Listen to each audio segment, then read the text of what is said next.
நான் உனக்கு முன்னே போய் கோணலானவைகளை செவ்வையாக்குவேன். ஆண்டவர் என்ன சொல்கிறாரு? நான் உனக்கு முன்னே போவேன். I will go before you. உனக்கு முன்னாலே நான் போவேன் அப்படின்னு ஆண்டவர் வாக்கு கொடுக்கிறார். ஏதோ ஒரு காரியம் உங்களுடைய உள்ளத்தை பாதித்திருக்கிறது, முன்னேறி போக முடியலை. உங்களுடைய பிஸ்னஸில், வேலை காரியத்தில், உங்களுடைய குடும்ப சூழ்நிலை, பிள்ளைகள் காரியத்தில் முன்னேறி போக முடியலை. இப்போ ஆண்டவர் சொல்கிறாரு, என்ன பண்ணுறதுன்னு தெரியாமல் திகைக்கிறீங்க. ஆண்டவர் என்ன வாக்கு கொடுக்கிறார்? என் மகனே மகளே, நான் உனக்கு முன்னாலே போவேன் என்று ஆண்டவர் சொல்கிறார். இந்த உலகம் இருள் சூழ்ந்த ஒரு உலகம். இருளின் காலங்கள் இப்பொழுது பூமியிலே வந்துவிட்டது. யுத்தங்கள், பூமி அதிர்ச்சிகள், பஞ்சங்கள், கொள்ளை நோய்கள், மனுஷருக்கு விரோதமாய் மனிதர், பொல்லாத காரியம் நிறைந்து விட்டது. எப்படி வாழ்வது? எப்படி வாழப்போகிறோம்? இதுக்கு என்ன செய்வது, அதுக்கு என்ன செய்வது? பலவிதமான சூழ்நிலை. முன்பு இருந்த மாதிரி உலகம் இல்லை. இதுக்கு நடுவில் எப்படி நம்ம நடக்க போகிற வாழ்க்கை பிரயாணம் எப்படி இருக்க போகிறது? பயம். இப்போ ஆண்டவர் சொல்கிறாரு, என் மகனே மகளே, நீ ஒன்றும் பயப்படாத, நான் முன்னால் நடக்கிறேன், எனக்கு பின்னால் நீ வா, போதும், அவ்வளோதான். நீ எதுக்கு சூழ்நிலையெல்லாம் பார்த்து பயப்படுற? ஐயோ, இங்கே இந்த ஆபத்து இருக்குது, இங்கே இந்த ஆபத்து இருக்குது, இங்கே இந்த பொல்லாத மனிதர்கள் இருக்கிறாங்க, இந்த மாதிரி பிசாசின் போராட்டம் இருக்குது, எதுக்கு சூழ்நிலை எனக்கு பின்னால் வா, நான் முன்னால் போகிறேன். உன்னை பாதுகாக்கவும் உனக்கு உதவி செய்யத்தான் நான் முன்னால் நடந்து போகிறேன். நான் முன்னால் நடக்கிறதுனால நீ பின்னால் தைரியமாய் நடந்து வர முடியும். அதுதான் ஆண்டவர் சொல்லுகிறார், என் மகனே, நான் உனக்கு முன்னே போகிறேன். என் மகளே, நான் உனக்கு முன்னே போகிறேன். அதனால் நீ பயப்படாத. நான் நடக்கிற பாதையில் தான் நீ பின்னால் நடக்க போகிற.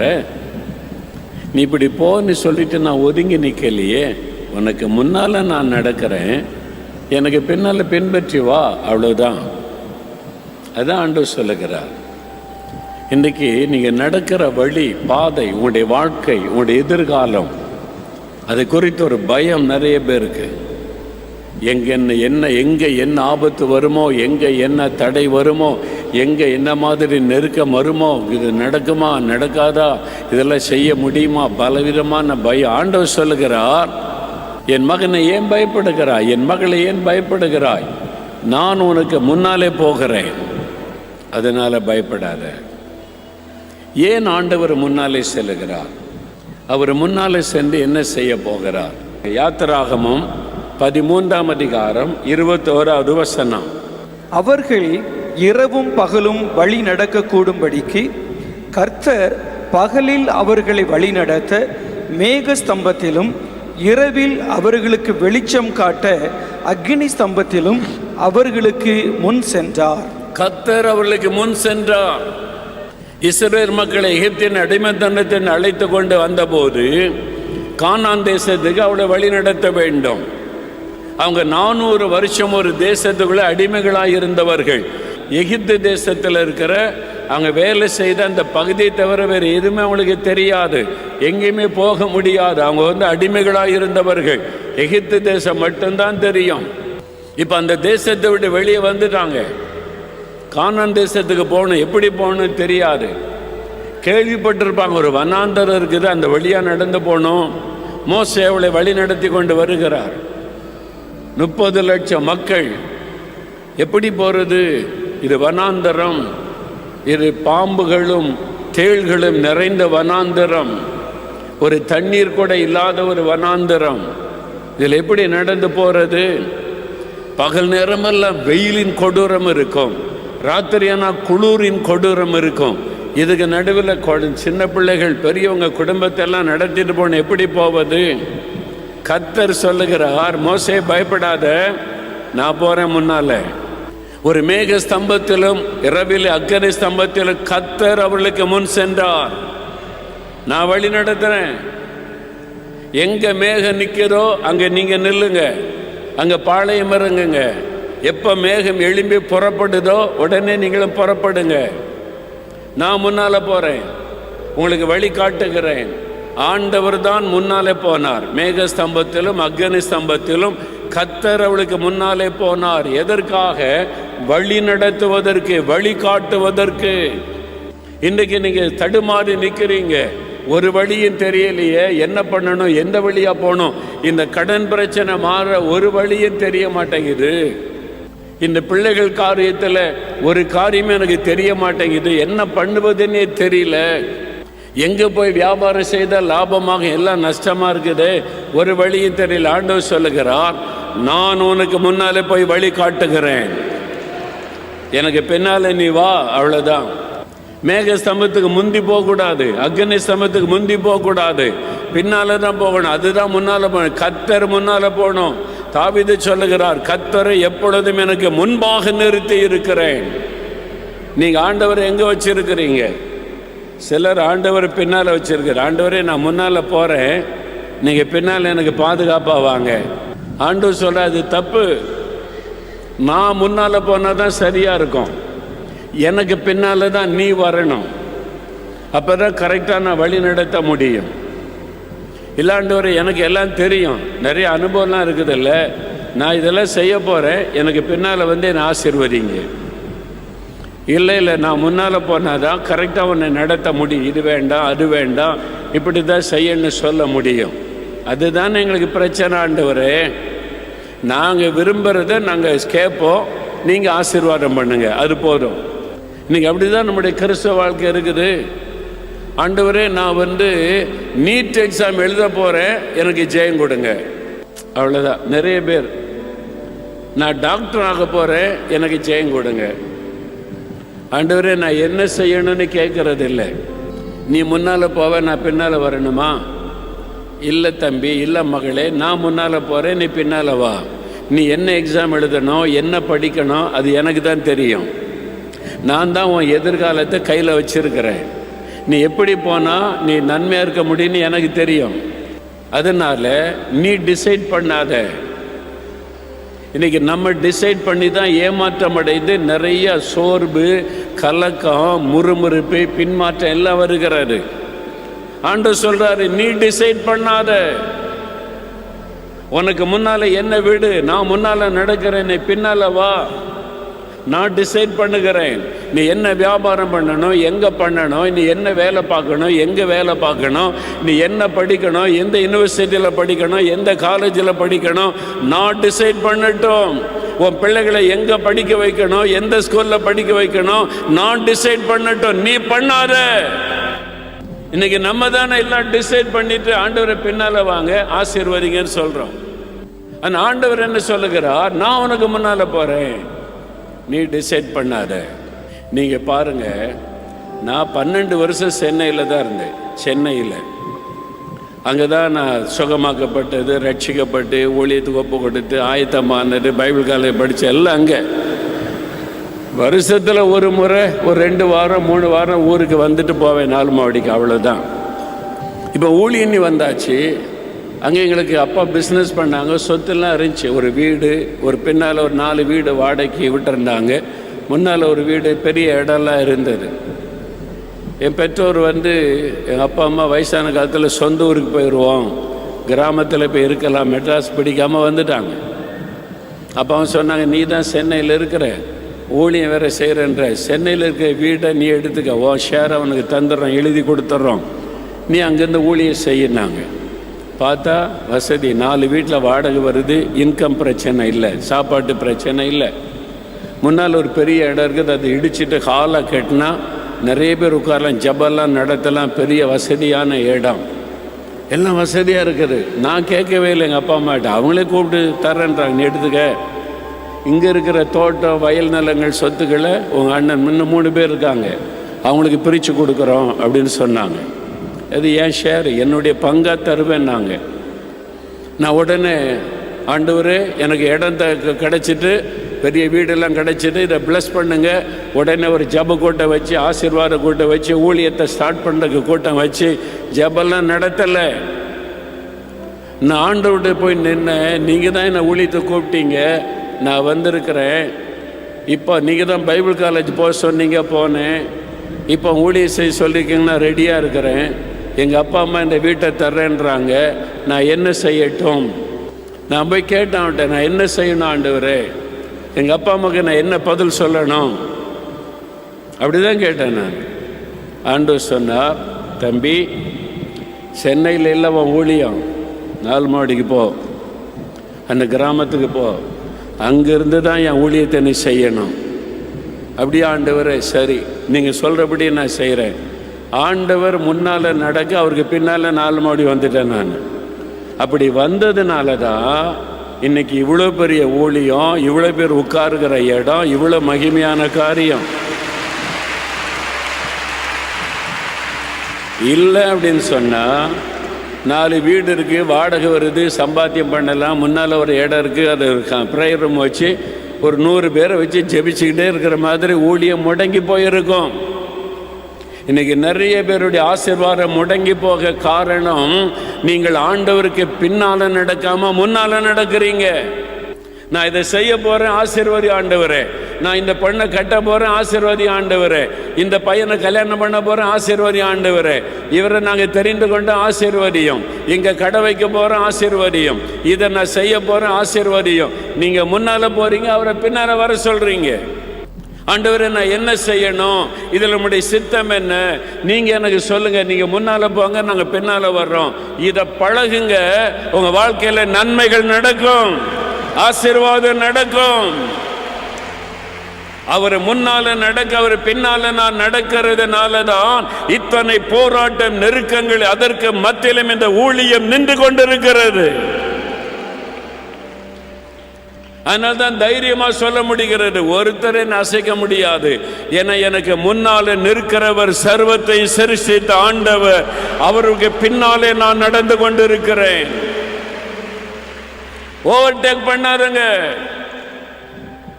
நிறைய பேர் ஓவர்டேக் பண்ணுவார் ஆண்டவரை. ஆண்டவருக்கு முன்னால போற, ஆண்டவர் கொஞ்சம் எடுங்க, நான் முன்னால போறேன், நீங்க பின்னால வாங்க.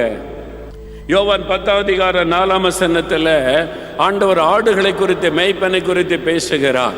மேய்ப்பன் காலையில வந்து ஆடுகளை அந்த கொட்டையிலிருந்து திறந்து விடுவான். திறந்து விட்டு முன்னடப்பான். அந்த வசனம் வாசிங்க. அவன் தன்னுடைய ஆடுகளை வெளியே விட்ட பின்பு அவைகளுக்கு முன்பாக நடந்து போகிறான்.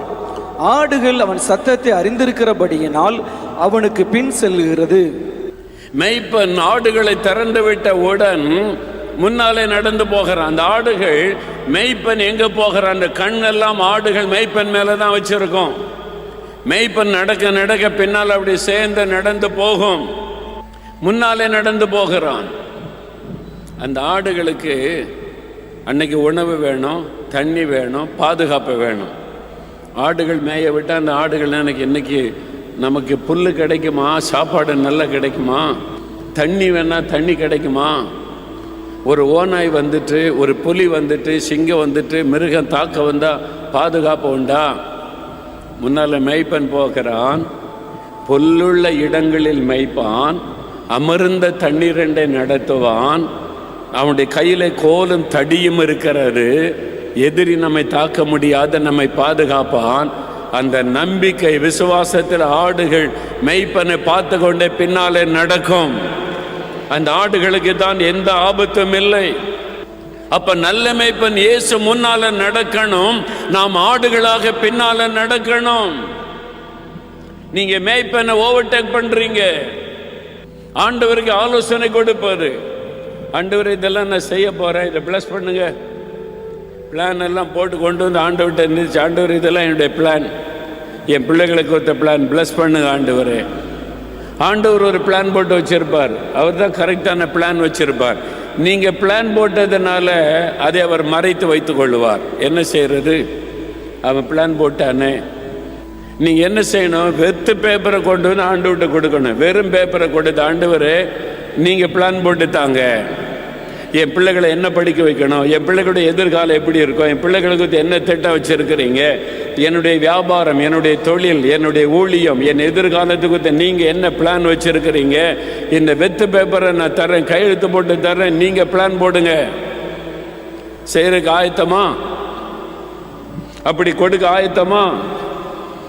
நான் அப்படிதான் கொடுத்த ஆண்டவர்கிட்ட. 74வது வருஷம் நான் ஊழியத்திற்கு ஒப்பு கொடுத்து, இது 50வது வருஷம்.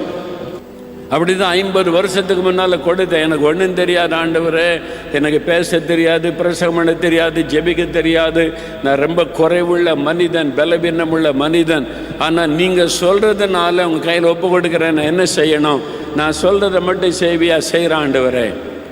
அப்போ நீங்கள் என்ன சொல்கிறீங்களோ அதை செய்கிறேன், அவ்வளோதான். அதுக்கு மேலே எனக்கு ஒன்றும் தெரியாது.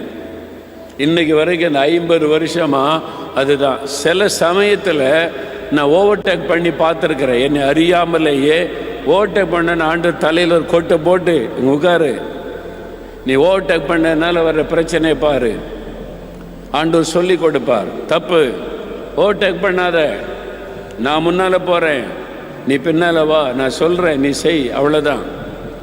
நீ ஏன் பிளான் போடாத. சரி ஆண்டவரே. 1-2 காரியத்தில் அப்படி நடந்து அதில் தோல்வி, ஏமாற்றம், சில பிரச்சனை, கொட்டெல்லாம் வச்சு சொல்லி கொடுத்தாரு ஆண்டவர். அது பண்ணாதன்னு சொல்லி இப்போ நமக்கு புத்தி வந்துட்டு நிறைய தெரிஞ்சு கொண்டு, அதனால் அவர் முன்னால் போட்டு நம்ம பின்னால் போகலாம், அவர் சொல்லட்டும் நம்ம செய்யலாம். அதுதான் ஊழியத்தில் மட்டும் இல்லை, உங்களுடைய குடும்பம், பிள்ளைகள் காரியம், பிஸ்னஸ் காரியம், வேலை காரியம், எல்லாத்திலும் அப்படி தீர்மானம் எடுங்க. இன்றைக்கு ஆண்டவரே நீங்கள் தான் என் மேய்ப்பன், முன்னால் போங்க, நான் பின்னால் வர்றேன்.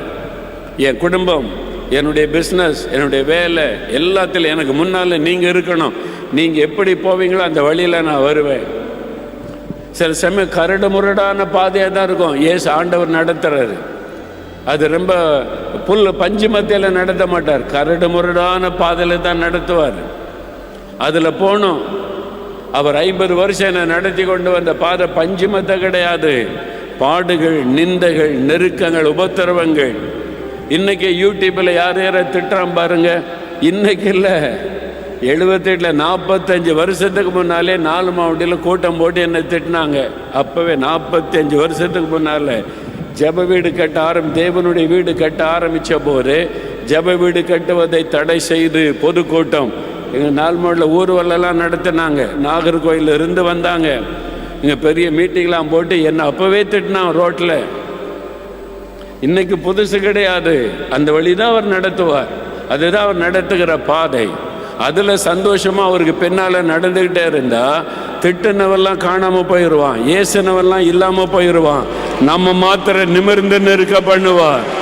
அவருடைய பாதையில் நடக்கிறோம்ல. அல்லேலூயா. அதனால தான் ஆண்டவர் சொல்லுகிறார், என் மகனே மகளே, நான் உனக்கு முன்னாலே போகிறேன். நான் போய் தடைகளை மாற்றுவேன், கோணலானதை செவ்வையாக்குவேன், உனக்கான வழிகளை நான் காட்டுவேன் அப்படின்னு ஆண்டவர் சொல்றார்.